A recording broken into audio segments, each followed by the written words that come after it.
Hello! పంట పొలాల్లో ఇల్లు చూసారా? భలే ఉంది కదా! అందుకే మనం చూడడానికి వెళ్ళిపోయామన్నమాట. రండి లోపలికి వెళ్దాం.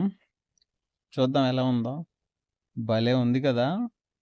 ఫస్ట్ టైమ్ వచ్చాను ఇలాంటి ఇంట్లోకి. మీరెప్పుడైనా వస్తే కామెంట్‌లో కామెంట్ చేయండి. ఎలా ఉందో, గట్టిగా ఉందో లేదో చెక్ చేస్తున్నాను. ఇక్కడ వ్యూ పాయింట్ చూడండి. భలే ఉంది కదా! నాకు బా నచ్చింది. దీని చుట్టూరు ఒక రౌండ్ ఏద్దాం పదండి. ఎలా ఉందో ఏంటో. నేనెప్పుడు రాలేదు కదా! కొద్దిగా భయంగా ఉంది. అది కిందకి, పైకి ఎలా వెళ్తూ వస్తుంది. ఎక్కడ కాలు ఇరుక్కుపోద్దేమో అని భయమేసింది. చూడండి ఎంత జాగ్రత్తగా నడుస్తున్నానో. మీరెప్పుడైనా ఇలాంటి దగ్గరికొచ్చి, ఇలాంటిది ఎప్పుడైనా ఫేస్ చేశారో నాకు చెప్పండి. మొత్తానికి బయటకొచ్చేసాం. భలే ఉంది. మనం వస్తుంటే ఒక తాత పరిచయమయ్యారనమాట. తననిక్కడ డ్రాప్ చేసాం మనము. తాత పొలాలు కిందే ఉన్నాయి. చూడండి తాత హాయ్ చెప్తారు. ఇంకా నెక్స్ట్ వీడియోలో కలుద్దాం. బాయ్ బాయ్ టాటా అస్తరవిస్తా బాయ్ బాయ్.